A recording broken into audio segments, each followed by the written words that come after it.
country music facts and trivia. I appreciate you being here today. This is kind of tickles me because Tim McGraw says he's too old to sing about tailgates and bikinis at 58. I'm older than he is, and I'll sing about him all day long. Today, the one and only Tim McGraw was a guest on Tracy Lawrence's TL's Roadhouse podcast, where they talked about coming up together in Nashville in the 90s and all the good memories they had together. Tracy also asked Tim about his songwriting process and how he puts albums together in terms of picking songs to record because he's had so many hits over the years. Tim explained that he still writes his own stuff, but he has a great group of writers who send him songs too, and those usually take priority.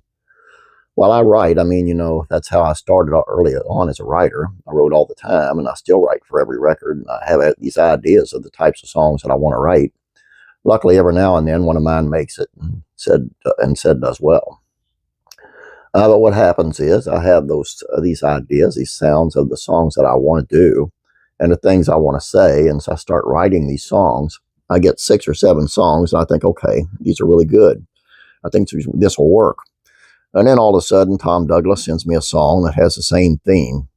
Laurie McKenna sends me a song that has the same theme. The Warren Brothers send me a song that has the same theme. And I'm like, yeah, that's what I was trying to say. So then my songs move further and further down the line. But to me, look, there's, everybody can sing in this town. There's great singers in this town. What it really boils down to is the song. Tracy pointed out that Tim has had so many great songs with a message that tell a specific story and have moral grounding to them, which is pretty hard to do and falls in line with many of the popular songs the late, great Kenny Rogers put out. Of course, the first one that comes to mind, like that in Tim's catalog for me, is Live Like You Were Dying. But Tim says he does try to throw in fun songs sometimes too, though they don't always resonate the same way as he's gotten older. I try to do fun songs every now and then. It's hard the older you get to find a fun song and feel comfortable. Tracy added that when they can feel shallow or even like a little silly little ditty, and Tim says that he just doesn't want to be singing about tailgates and bikinis when you're 58 years old, which is equally as funny as it is true.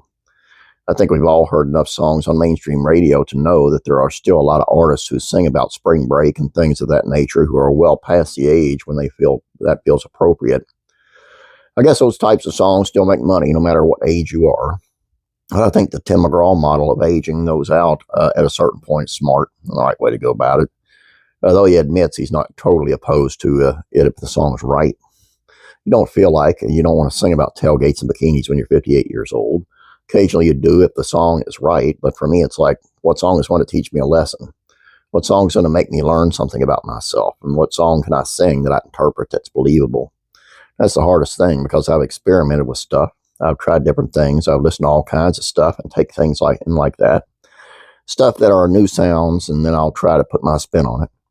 I've done stuff like Looking for That Girl and things that are a little bit different and weird. And I'm not always trying to experiment, but I think I have a bass sound, a sort of a bass attitude about the kind of songs that I want to do. I'll throw a fun ditty song every now and then. I'll throw a fun love song in every now and then. I'll throw a fun cheating song in every now and then. But I'm always looking for a life affirmation song.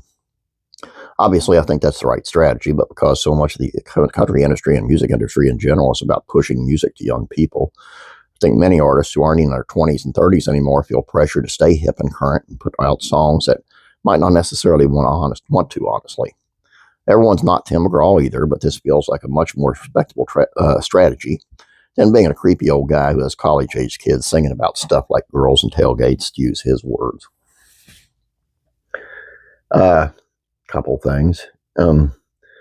One is, some of us out here like to listen to country music too that aren't in our 20s and 30s, so you might want to kind of steer some of that music to us.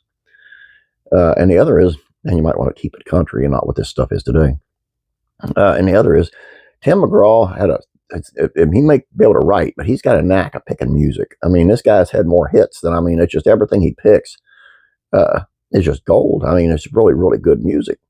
And there's a lot of artists out there who've made it and they pick crap songs, but it somehow works for them. I don't understand. But Tim McGraw always picked great songs. Now, I'm not saying I'm a huge fan of Tim McGraw, but I am a fan of some of his music and his earlier music. But the man had a talent, and not just singing and not just writing, but picking those songs. And it's just, God bless him, he's got it. All I got for you guys. Hope you enjoyed this. Please don't forget to subscribe. Please like this video. I'd appreciate it. Keep singing about those bikinis and tailgates, guys. God bless you. I'm praying for you.